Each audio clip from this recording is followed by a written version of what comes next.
Good morning. आप लोगों को हम आज ये 11 चैप्टर फिजिक्स 12th क्लास विकिरण तथा द्रव की द्वैत प्रकृति ये चैप्टर है, उससे ऑब्जेक्टिव टाइप क्वेश्चन और कुछ कॉन्सेप्चुअल क्वेश्चन का टॉपिक लेके हम आए हैं। उसमें आप लोगों को ऑब्जेक्टिव टाइप क्वेश्चन जो एग्जाम में पूछे जाते हैं, है ना, 11 चैप्टर फिजिक्स 12th क्लास, तो विकिरण तथा द्रव की द्वैत प्रकृति। तो इसके पहले लेक्चर में पूरे टॉपिक तो कंटेन हो चुके हैं, है ना। अब इसमें ऑब्जेक्टिव टाइप क्वेश्चन और कुछ कॉन्सेप्चुअल टाइप क्वेश्चन जो कि बोर्ड एग्जाम के लिए ज़रूरी होता है। बोर्ड एग्जाम, सभी बोर्ड एग्जाम, चाहे वो सीबीएसई बोर्ड हो चाहे स्टेट बोर्ड हो, लेकिन स्पेशली यदि एमपी बोर्ड की बात करें तो अभी जो एग्ज़ाम होने वाला है उससे हाफ ईयरली एग्ज़ाम, उसमें से ये क्वेश्चन इसी से कंटेन हो जाएंगे, एनुअल में भी इसी से कंटेन हो जाएंगे। और एमपी बोर्ड की यदि स्पेशली बात की जाए तो ऑब्जेक्टिव टाइप क्वेश्चन बहुत आते हैं, है ना। तो इसके लिए आज का टॉपिक बहुत ही इम्पॉर्टेंट है। स्टार्ट से लास्ट तक देखें तो पूरी बात क्लियर हो जाएगी। चैनल में जो नए हैं चैनल को सब्सक्राइब कर लेंगे, तभी आगे आने वाले वीडियो का नोटिफिकेशन भी मिलेगा और उसका भी वीडियो आपको 12 चैप्टर का बहुत जल्द ही मिल जाएगा। बस 11 के बाद 12 जल्द से जल्द। तो थोड़ा सा इसमें ये बता दें, कुछ कॉन्सेप्चुअल टाइप क्वेश्चन में है, जैसे पिछले लेक्चर में हमने डी ब्रॉगली तरंग बताया था। डी ब्रॉगली तरंग का समीकरण है। तो उसमें यह है कि डी ब्रॉगली तरंगे जो होती है दैनिक जीवन में दिखती क्यों नहीं है। एक प्रश्न कभी कभी पूछ दिया जाता है, उसको सुन लीजिए, हम लिखवा नहीं रहे हैं। डी ब्रॉगली तरंगे दैनिक जीवन में दिखाई क्यों नहीं देती हैं। तो उसकी वजह क्या होती है कि उनकी जो तरंग दैर्घ्य होती है बहुत कम होती है। कोई भी वस्तु की बात करेंगे तो द्रव्यमान तो होगा ही, और जब द्रव्यमान होगा तो तरंग दैर्घ्य लैम्डा इक्वल टू h/m भी होता है ना। तो यम तो कुछ न कुछ होगा ही, गतिमान होगी तो भी कुछ न कुछ होगा ही। और h क्या है, प्लांक नीतांक, तो 6.6 × 10⁻34 ये होगा। यम का मान कुछ न कुछ तो होगा ही, भी का मान कुछ न कुछ तो होगा ही।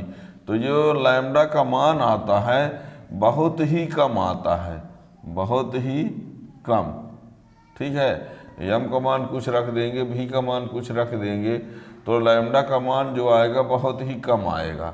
और इतनी कम तरंग दैर्घ्य होती है कि नहीं दिखती है ना। तो यानी ये कहा जाए कि दैनिक जीवन में डी ब्रॉगली तरंगे दिखती क्यों नहीं है।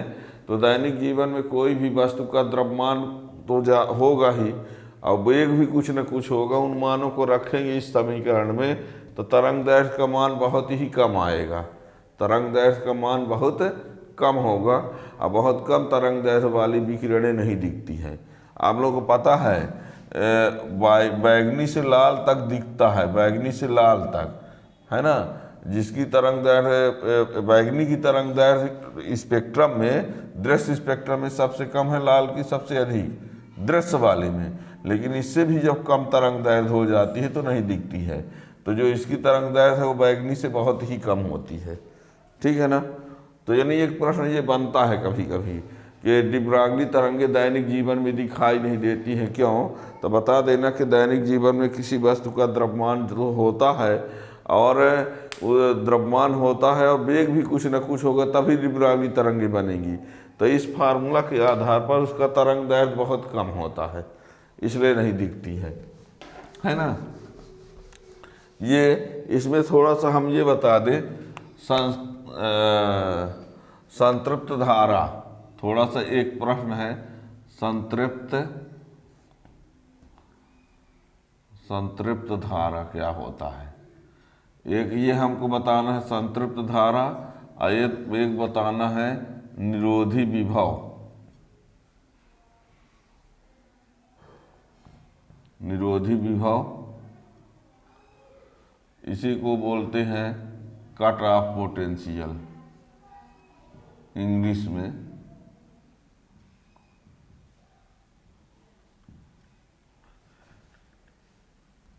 कट ऑफ पोटेंशियल, है ना। इसी को अंतक विभव कहा जाता है। कट ऑफ पोटेंशियल का ही दूसरा नाम क्या है? अंतक विभव, इसी को बोलते हैं, है ना, अंतक विभव, अंतक विभव, संस्तब्ध विभव, इसी का एक और भी नाम है क्या? संस्तब्ध विभव। तो देखिए इस संतृप्त धारा निरोधी विभव क्या होता है, इसको समझने का प्रयास करिए। एक लेनार्ड प्रयोग था, लेनार्ड प्रयोग में, अब हम उसको बिल्कुल शॉर्ट में या बताना है हमको, हम इसकी परिभाषा है बताना है। यहाँ पर ये होता है कैथोड और यहाँ पर होता है एनोड, ये सी है ये ए है, यहाँ से लाइट आती है, ठीक है ना। इसमें क्या होता है, जब प्रकाश पड़ता है तो यहाँ से इलेक्ट्रॉन ऐसे चलते हैं, इलेक्ट्रॉन इधर जाते हैं, ये क्या है? इलेक्ट्रॉन है, ठीक है ना। तो जब ये यानी यहाँ पर एनोड का विभव, यहाँ पर एनोड के विभव को बढ़ाते हैं, प्रयोग का पूरा डिटेल में नहीं जा रहे हैं हम, ये संतृप्त धारा बताना चाहते हैं। तो एनोड के विभव को जब बढ़ाते हैं तो प्रकाश, जब इसमें जब प्रकाश पड़ेगा, इससे इलेक्ट्रॉन निकलेंगे और ये इलेक्ट्रॉन कैथोड से एनोड की तरफ जाएंगे, तो कैथोड से एनोड की तरफ जाने से एक प्रकाश विद्युत धारा बहन जाती है, प्रकाश विद्युत धारा बहने लगती है। तो प्रकाश विद्युत धारा का जो मान होता है वो जैसे जैसे एनोड के विभव को बढ़ाएंगे, ए का विभव जब हम बढ़ाएंगे, ए का विभव बढ़ाएंगे तो वैसे वैसे प्रकाश विद्युत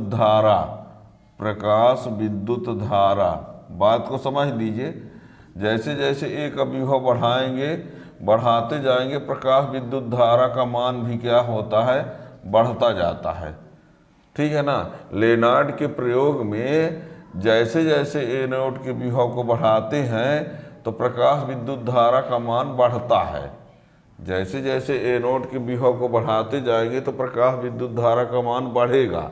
और एक स्थिति ऐसी आ जाती है कि प्रकाश एनोड का विभव बढ़ाएंगे तब भी प्रकाश विद्युत धारा का मान ना बढ़ेगा, यानी फिक्स हो जाता है, सबसे अधिक हो जाता है। तो जब प्रकाश विद्युत धारा का मान फिक्स हो जाता है, उस धारा को क्या कहा जाता है? संतृप्त धारा। क्या कहते हैं? संतृप्त धारा। यानी आपसे एक नंबर या 2 नंबर पूछा जा सकता है संतृप्त धारा क्या है, तो ये आपको ये लिख देना है लेनार्ड के प्रयोग में। अच्छे सुनना, लेनार्ड के प्रयोग में जैसे जैसे एनोड के विभव को बढ़ाते हैं तो प्रकाश विद्युत धारा का मान बढ़ता है, और एक स्थिति ऐसी आती है कि प्रकाश विद्युत धारा का मान नियत हो जाता है, फिक्स हो जाता है, अधिकतम हो जाता है। उस अधिकतम धारा या नियत धारा को कहा जाता है संतृप्त धारा। क्या कहा हमने? लेनार्ड के प्रयोग में एनोड के विभव को जैसे जैसे बढ़ाते हैं, प्रकाश विद्युत धारा का मान प्रारंभ में बढ़ता है, लेकिन स्थिति ऐसी आती है कि एनोड का विभव बढ़ाने पर प्रकाश विद्युत धारा का मान फिक्स हो जाता है, नहीं बढ़ता है, तो उस धारा को संतृप्त धारा कहते हैं। अलग हाथ इसको भी समझ लीजिए, जब एनोड के विभव को कम करने लगते हैं, एनोड के विभव को कम करने लगते हैं तो प्रकाश विद्युत धारा का मान घटने लगता है। एनोड के विभव को कम करने लगते हैं तो प्रकाश विद्युत धारा का मान घटने लगता है। तो विभव को घटाते जाओ, धारा का मान घटता जाएगा। अब विभव के मान को जब 0 कर देते हैं, विभव के मान को 0 तक कर दिए तो भी आई का मान 0 नहीं होता है। क्या कहा हमने? एनोड के विभव को जब कम करते हैं तो धारा का मान घटता है, लेकिन एनोड का विभव 0 हो जाता है, पर धारा का मान 0 नहीं होता। जब धारा का मान 0 नहीं होता तो एनोड के विभव को ऋणात्मक ले लेते हैं, एनोड का विभव ऋणात्मक ले लेते हैं। अब फिर जब ऋणात्मक लेते हैं तो किसी ऋणात्मक विभव पर आई का मान 0 हो जाता है, और एनोड के जिस ऋणात्मक विभव पर धारा का मान 0 हो जाता है उस विभव को बोलते हैं निरोधी विभव या कट ऑफ पोटेंशियल या अंतक विभव। ठीक है, तो और बातों को छोड़िए, उसका डिटेल का अलग लेक्चर होगा, वैसे ज़्यादा सिलेबस में नहीं है, खासकर एमपी बोर्ड में, इसलिए हमने इसका ज़्यादा डिटेल नहीं कवर किया है। पर ये आप इसकी डिफिनेशन आप लोगों से पूछ दिया जाता है ना। तो इसके लिए हमने शार्ट में, ये पूरा डायग्राम भी नहीं बनाया है हमने, इसका पूरा डायग्राम नहीं लिया है, ठीक है ना। इसका हम पार्ट थोड़ा सा दिखाने का प्रयास किया है कि यहाँ प्रकाश पड़ता है तो इलेक्ट्रॉन उत्सर्जित होते हैं, इलेक्ट्रॉन उत्सर्जित होते हैं तो प्रकाश विद्युत धारा बहने लगती है, और वो प्रकाश विद्युत धारा का मान बढ़ता है जैसे जैसे एनोड का विभव बढ़ाते हैं। और एक स्थिति आती है कि धारा का मान फिक्स हो जाता है, तो उस धारा को संतृप्त धारा कहते हैं। और जब घटाने लगते हैं विभव को तो धारा का मान घटने लगता है, लेकिन विभव का मान शून्य होने के बाद भी धारा शून्य नहीं होता, तब विभव को ऋणात्मक ले लेते हैं। और जिस ऋणात्मक विभव पर एनोड के जिस ऋणात्मक विभव पर प्रकाश विद्युत धारा का मान शून्य हो जाता है, तो उस विभव को कहा जाता है निरोधी विभव, ठीक है ना। तो इसकी परिभाषा देखिए अब, संतृप्त धारा, हमको ऑब्जेक्टिव टाइप क्वेश्चन बताने हैं, थोड़ी सी लिखे आ दे रहे हैं। संतृप्त धारा, ठीक है ना। तो लेनार्ड के प्रयोग में एनोड का, लेनार्ड के प्रयोग में एनोड का विभव बढ़ाने पर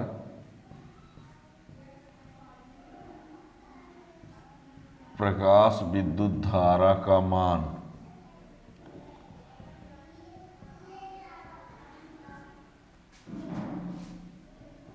बढ़ता है तथा एक स्थिति ऐसी आती है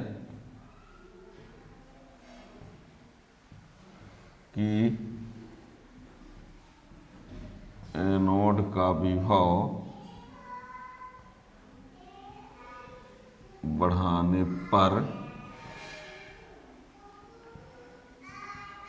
धारा का मान नहीं बढ़ता है, अर्थात नियत हो जाता है। उस धारा को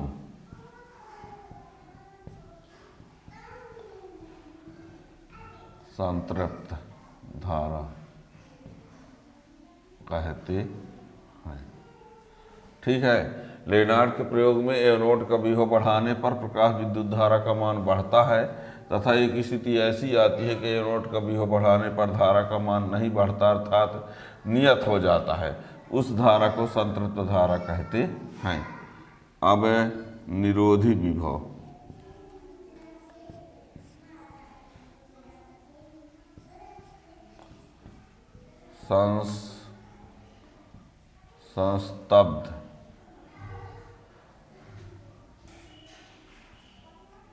संस्तब्ध विभव,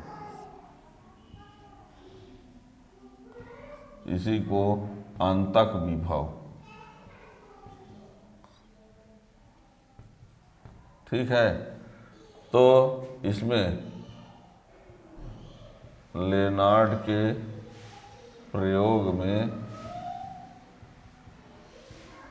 एनोड का वह ऋणात्मक विभव, बहुत इंपॉर्टेंट है, ध्यान रखना। लेनार्ड के प्रयोग में एनोड का वह ऋणात्मक विभव जिसके संगत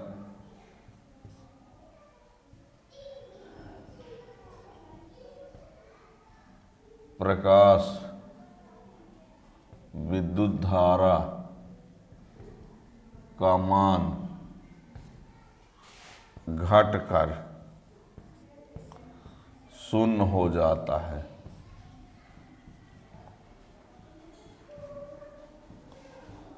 उस विभव को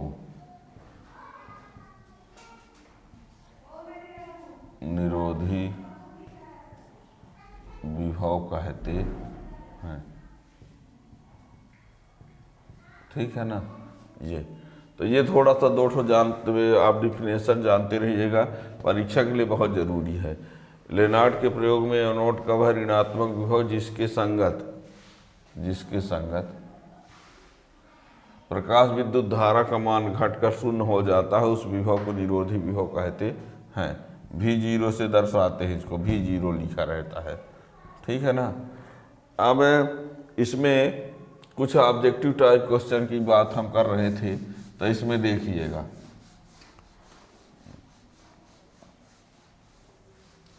चैप्टर 11 है, बता ही दिए हैं, विकिरण तथा द्रव की द्वैत प्रकृति। तो ऑब्जेक्टिव टाइप क्वेश्चन के लिए यहाँ पर ये बता दें, कम दाब पर गैस में विद्युत के प्रवाह को, कम दाब पर गैस में विद्युत प्रवाह को विद्युत विसर्जन कहते हैं। विद्युत विसर्जन कहते हैं। ठीक है ना। दूसरा ये बता दें,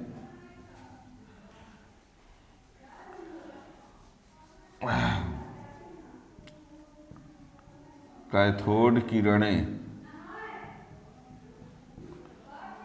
विद्युत चुम्बकीय तरंगे नहीं है। कैथोड किरणें जो होती हैं, कैथोड किरणें विद्युत चुम्बकीय तरंगे नहीं हैं।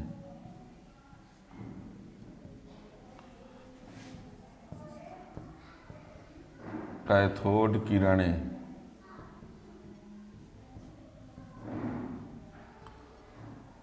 ऋण आवेशित कणों से बनी होती है।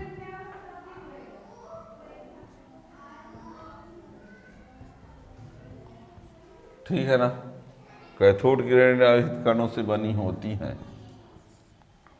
इलेक्ट्रॉन से। थोड़ा सा ये बता दें,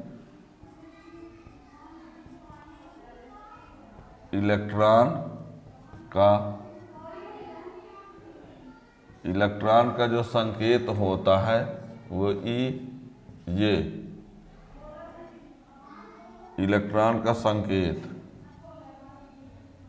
द्रव्यमान 9.1 × 10⁻31 kg, आवेश 1.6 × 10⁻19 कूलाम, खोज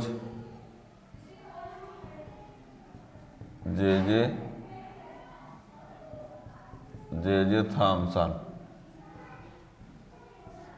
ठीक है।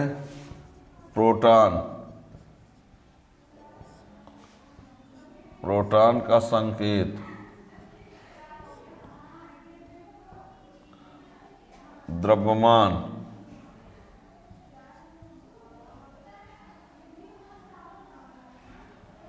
1.674 × 10⁻27 kg, आवेश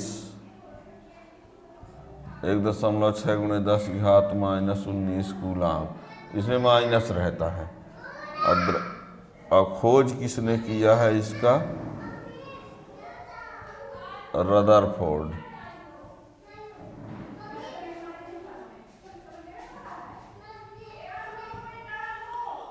ठीक। और न्यूट्रॉन का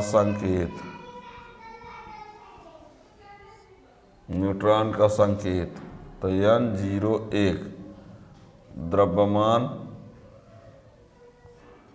1.675 × 10⁻27 kg, आवेश 0। खोज चैडविक।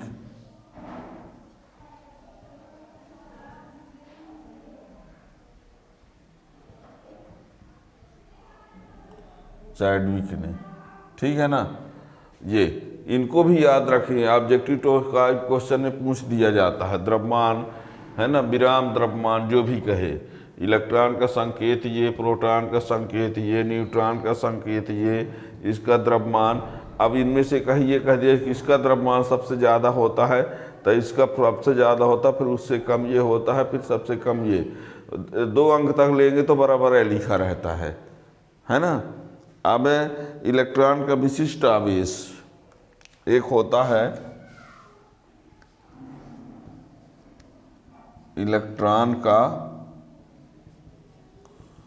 विशिष्ट आवेश 1.76 गुणे 10 की घात 11 कूलाम पर केजी। ये इलेक्ट्रॉन का ये विशिष्ट आवेश होता है, इसको भी याद रखिएगा। इलेक्ट्रॉन का विशिष्ट आवेश, किसी का भी आवेश निकाल सकते हो ऐसे। आवेश और द्रव्यमान का अनुपात विशिष्ट आवेश होता है। आवेश और द्रव्यमान का अनुपात विशिष्ट आवेश होता है, तो किसी का भी लाया जा सकता है, पर ये जो लिखा गया है वो किसका है, पार्टिकुलर इलेक्ट्रॉन का है। ठीक है ना।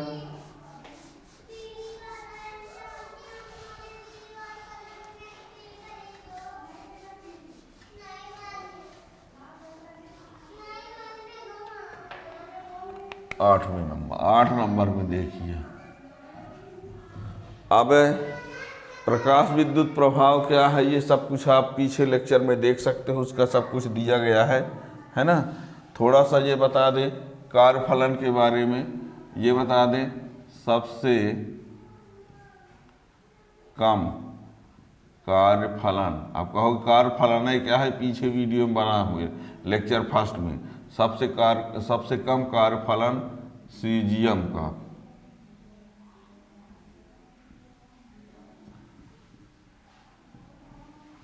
का होता है। सबसे कम कार्यफलन सीजियम का होता है।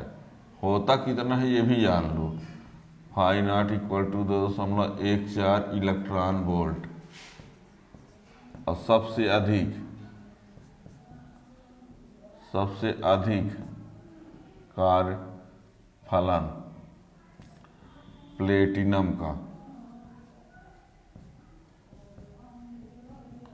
होता है, 5.65 इलेक्ट्रॉन वोल्ट। ठीक है।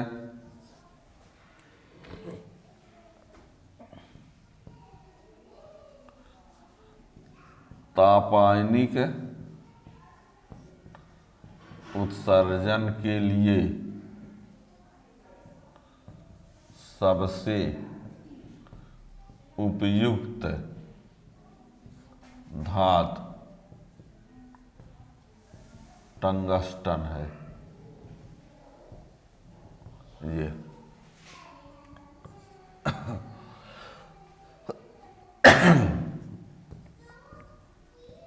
प्रकाश विद्युत प्रभाव में प्रकाश ऊर्जा का रूपांतरण विद्युत ऊर्जा में होता है। ये ध्यान रखना, प्रकाश विद्युत प्रभाव में प्रकाश ऊर्जा का रूपांतरण विद्युत ऊर्जा में होता है। ठीक है। उत्सर्जित किसी धातु से उत्सर्जित इलेक्ट्रॉनों की संख्या आपतित प्रकाश की तीव्रता पर निर्भर होता है।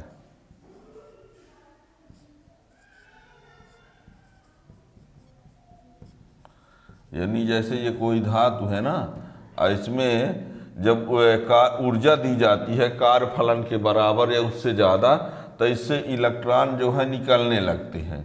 तो इसमें ये होता है कि ज़्यादा तीव्रता का प्रकाश देंगे, ज़्यादा तीव्रता बढ़ाएंगे तो इसमें उत्सर्जित इलेक्ट्रॉनों की संख्या बढ़ेगी। यदि आपतित प्रकाश की तीव्रता बढ़ा दी जाए तो उत्सर्जित इलेक्ट्रॉनों की संख्या ज़्यादा होती है। यदि आपतित प्रकाश की आवृत्ति बढ़ाया जाए तो उत्सर्जित इलेक्ट्रॉनों का वेग और उनकी गतिज ऊर्जा बढ़ती है। ध्यान रखना, प्रकाश विद्युत प्रभाव के नियम में पीछे लेक्चर में आप देख सकते हो, है ना। तो इसमें यह है कि जैसे धातु पर जब प्रकाश पड़ता है तो उससे इलेक्ट्रॉन निकलते जाएं, है ना। तो ज़्यादा तीव्रता का प्रकाश होगा तो इलेक्ट्रॉनों की संख्या ज़्यादा होगी, और ज़्यादा आवृत्ति का प्रकाश होगा तो उत्सर्जित इलेक्ट्रॉनों का वेग और गतिज ऊर्जा ज़्यादा होगी। ठीक है ना। तो किसी धातु से उत्सर्जित इलेक्ट्रॉनों की संख्या आपतित प्रकाश की तीव्रता पर निर्भर होता है।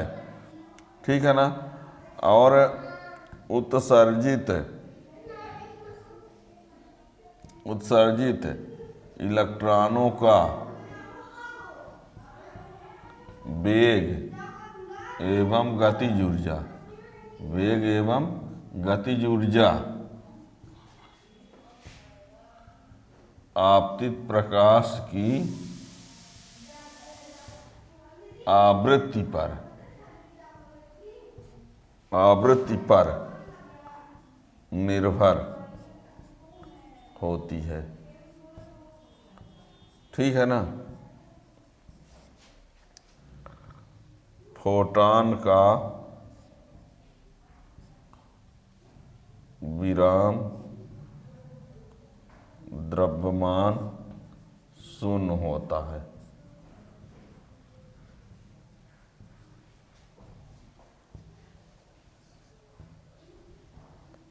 फोटॉन की चाल 3×10⁸ मीटर प्रति सेकंड। ठीक है ना।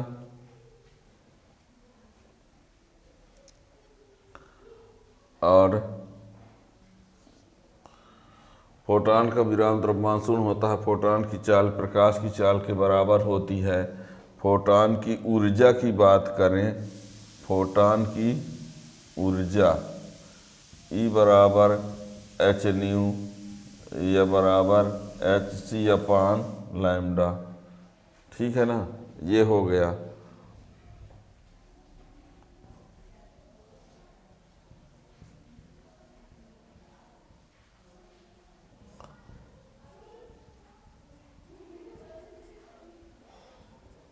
लैम्डा बराबर h/mv, lambda equal to h/p, h/mv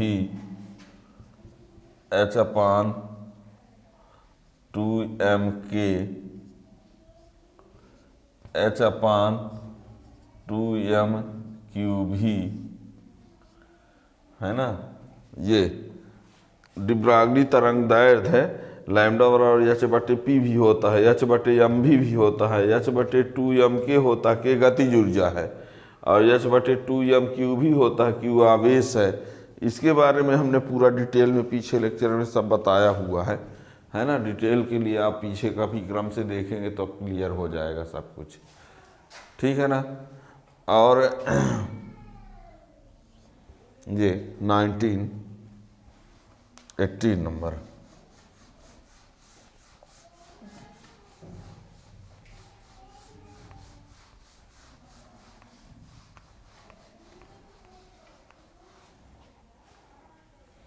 हमने ये बताया है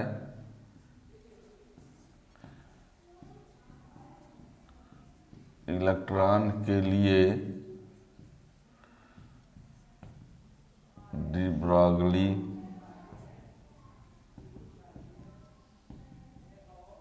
तरंग दैर्ध्य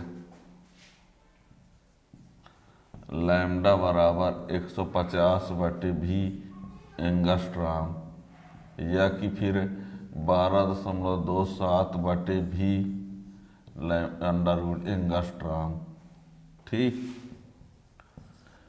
150 वोल्ट के विभवांतर में त्वरित 150 वोल्ट के विभवांतर में त्वरित इलेक्ट्रॉन की तरंग दैर्ध्य 1 एंगस्ट्रॉम होता है। इसी में मान रख दो, 150 यहाँ रख देंगे तो आ जाएगा। 150 वोल्ट के विभवांतर में त्वरित इलेक्ट्रॉन से संबद्ध इलेक्ट्रॉन की तरंग दैर्ध्य, ठीक है ना।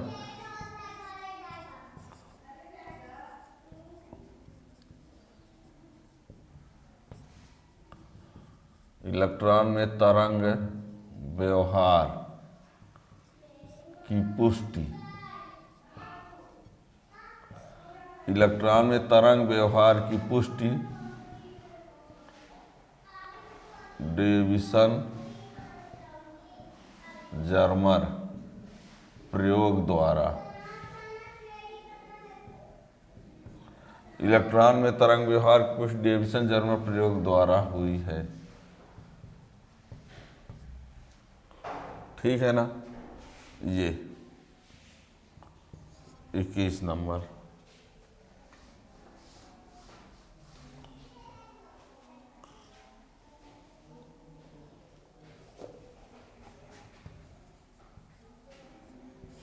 भिन्न भिन्न आवृत्ति के लिए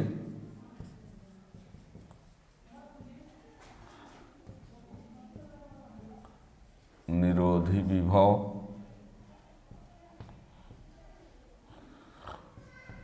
भिन्न भिन्न होता है, ठीक है। 22 नंबर। और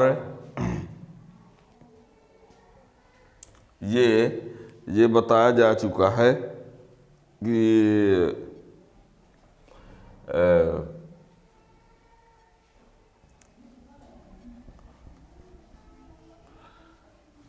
डेविसन जर्मर प्रयोग जो है अलग से सिलेबस में नहीं है, है ना, इतना आप जानते रहेंगे।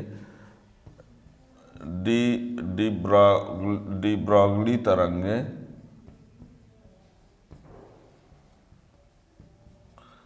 विद्युत चुम्बकीय तरंगे नहीं है, ये जानते रहिएगा। विद्युत चुम्बकीय तरंगे नहीं हैं।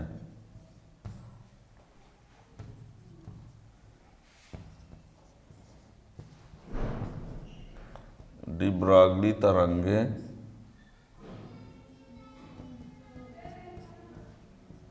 दैनिक जीवन में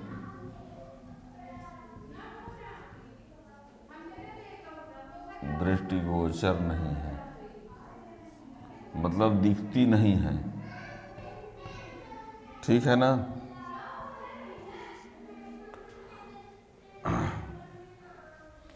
डी ब्रॉगली तरंगे दैनिक जीवन में दृष्टिगोचर नहीं होती हैं।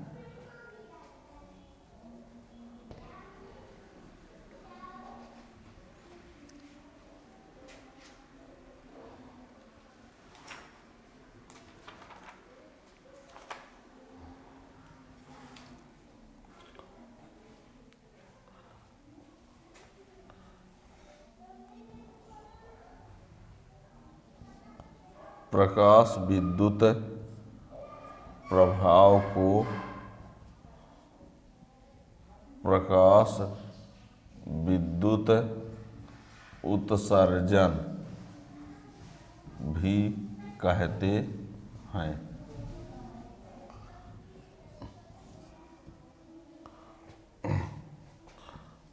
प्रकाश ऊर्जा के छोटे छोटे पैकेट व बंडल के रूप में चलता है, जिन्हें फोटॉन कहते हैं। फोटॉन अनावेशित कण होता है। फोटॉन क्या है? अनावेशित कण होता है, इसको भी याद रखिएगा, ठीक है ना। तो ये इसके ऑब्जेक्टिव टाइप क्वेश्चन के लिए है ना। अब यदि इसको स्टार्ट से आप लास्ट तक पढ़े रहेंगे तो इससे जो क्वेश्चन आप लोगों के बोर्ड एग्जाम में पूछे जाएंगे तो बन जाएंगे। अब आगे चैनल को सब्सक्राइब कर लेंगे तो नए वीडियो का नोटिफिकेशन मिलता रहेगा और आगे का वीडियो आप लोगों को 12 चैप्टर के भी मिल जाएंगे। Thank you.